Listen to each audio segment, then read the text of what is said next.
I get asked almost every single day why I would use traditional tools instead of a water-fed pole. I'm going to try to do my best to answer that question. Keep in mind that everybody has their own nuance to the way that they do things, and so this is just my take. And if you do something or you find a way that works better for you, that's fine. So many people have even been under the impression that you need a water-fed pole to start a window cleaning business. And the fact is, you don't. As a matter of fact, most people, until about 20 years ago, never even touched a water-fed pole in their whole life. Tucker actually created the first water-fed pole. It was supposed to be like a homeowner kit. So if you want to wash your RV, you couldn't reach, well, they made a water-fed pole.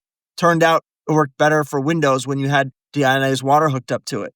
But that took a little bit of innovation and some new creativity. With that said, we've got the tool now. The primary use of a water-fed pole is on well-maintained windows that have been cleaned within the last year or so and have been free of hard water stains or any other deep stains or surface issues. With that said, there's a few obvious instances where you would choose not to use the water-fed pole, and that would be a first-time clean.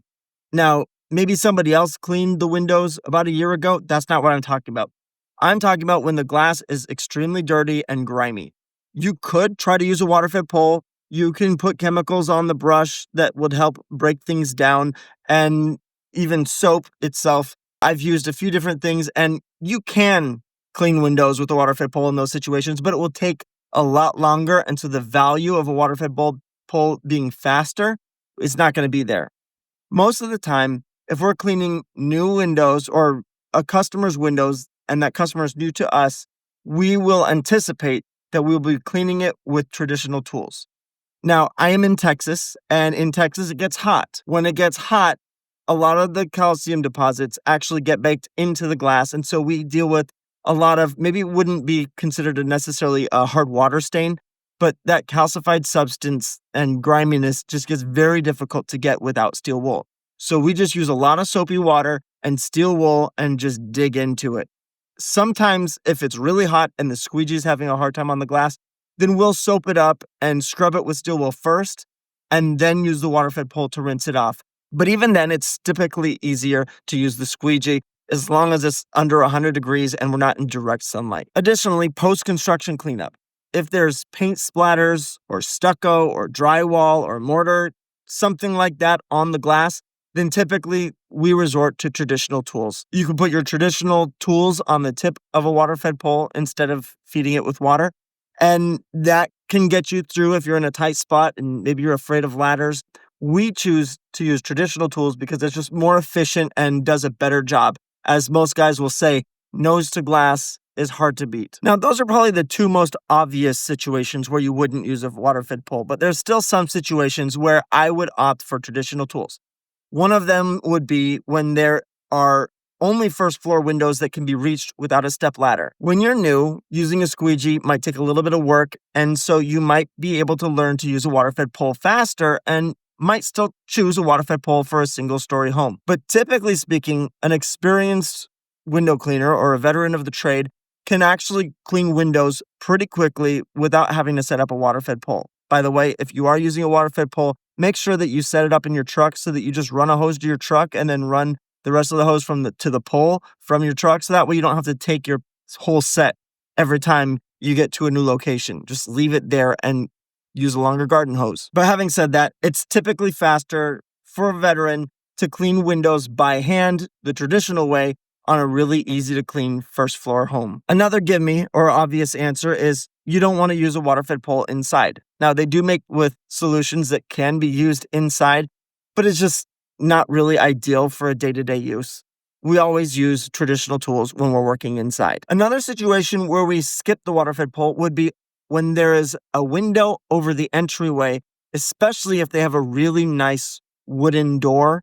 We want to be able to preserve that and not mess it up. Sometimes the deionized water can actually leave little drops or marks, and some people are paranoid about their hardwood getting wet. So we, most of the time, just try to avoid any conflict or any issues. Even though 99% of the time nothing bad will happen, we just avoid any potential by scrubbing the window over the doorway by hand. In addition to that, sometimes people are coming in and out, and so if it's a doorway, whether it's the front door or a side door, and there's a window above it, we will oftentimes, if there's going to be a high chance of somebody coming through that door, we'll use traditional tools so that it doesn't get slippery, because we want our customers or any of their guests or other people who are working on the premise to be able to be safe and not slip on a wet puddle that they didn't anticipate. Another slippery situation we try to avoid is on decks or patios. If they have some type of a surface that is slippery, whether there's algae growth or something else, maybe they have porcelain tile, a lot of times we'll use the traditional tools so that we avoid leaving any puddles that would cause a slip. Another situation where we would skip the water-fed pole would be when you're doing a patio.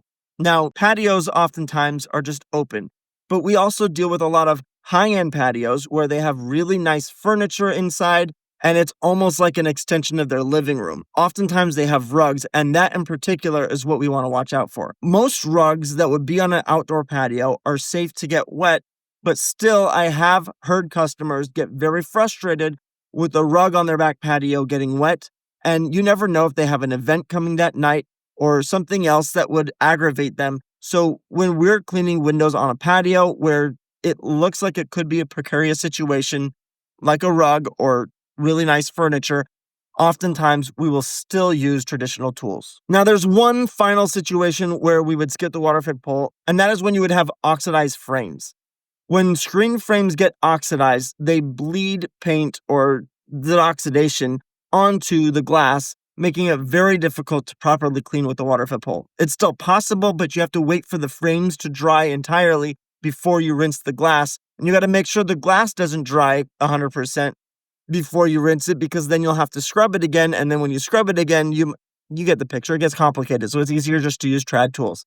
Now, it is possible still to use a water-fed pole in all of those situations, but it's more challenging, more difficult, and it loses the luster because it's slower. Generally speaking, it's 2 of us on a job, at least at the current size of my company. Even when we had 3 people in my previous company, we would typically have one person using the water-fed pole, another person doing trad tools, and then another person taking care of the screens and putting 5-arounds or door hangers in the neighborhood. With that said, if we were only doing the outside windows, one person would do the higher or more difficult to reach windows with the water-fed pole, and the other person would be using traditional tools to get out all of the easier to reach windows and anything that would be on a balcony or on a patio that we might not want to get wet. So in general, not using a water-fed pole has never really slowed us down in these situations. We use it primarily to speed things up, not slow it down. And remember, the water-fed pole, just like any other window cleaning equipment, is a tool, and that tool is best used in very specific instances. We love it for regular maintenance. I love the Boar's hairbrush the most. XERO has the best deal, hands down. And in general, if I'm cleaning a window that's been cleaned about 1 year to 2 years ago, I'll use the Boar's hairbrush. If it's been cleaned within the past 3 to 6 months, then we like to use some of the nylon bristle brushes or just a scrubber pad. So let me know the situations where you would skip using a water-fed pole, even if you have the access to one. If you guys have any other questions or need any other things pointed out, go ahead and comment below. I like to answer as often as I can. So let's carry on the conversation in the comments, boys. I'll see you in the next video.